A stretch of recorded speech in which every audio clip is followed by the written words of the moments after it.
13 gi 2017 kata babu ema dochopo ni koro 2027 komiya bandera ni sari okinyi Ruto boyudo koseorona concession speech mo concede godo defeat ana wuon komiya otiko ma ODM tineno kaka nyadunya na nyang'injra gi ODM dhi miyo tiko mar Nairobi governor midwaro ang'eno tiko tok dhi miya gimomiyo tiko ok dhi miya Trevor ahero odwani kabisa to odwani wasegore odwani to kane baba dhi AU to noluong bura Bomas magi jo ODM owuok ayanga officials mo endorse Sakaja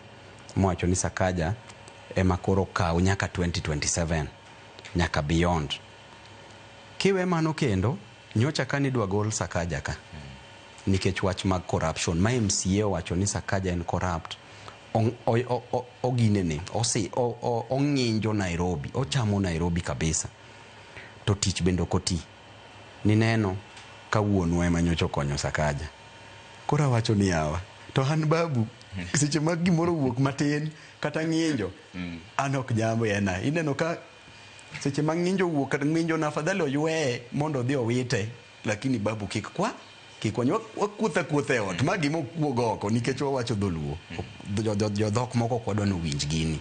to an to pod ahero baba to pod adhi hero baba tineno Sakaja ma koro joodwa ohero ni Sakaja ni 2007 ne nitie vijana na Kibaki baba ni chung president nogone Kibaki kura ok nodwa ni baba obed president 2013 kane Uhuru chungi baba Sakaja ne nitie ne chairman party mar Uhuru matiende no campaign no Uhuru ogone Uhuru kura ok nodwa ni baba obed president 2017 kane Uhuru duogo kendo odogo chungi Jubilee ogone Uhuru kura o campaign no Uhuru ok nodwa jakom 2022 kendo ochungi Ruto o campaign ne Ruto ogone Ruto kura matiende no ok nodwa baba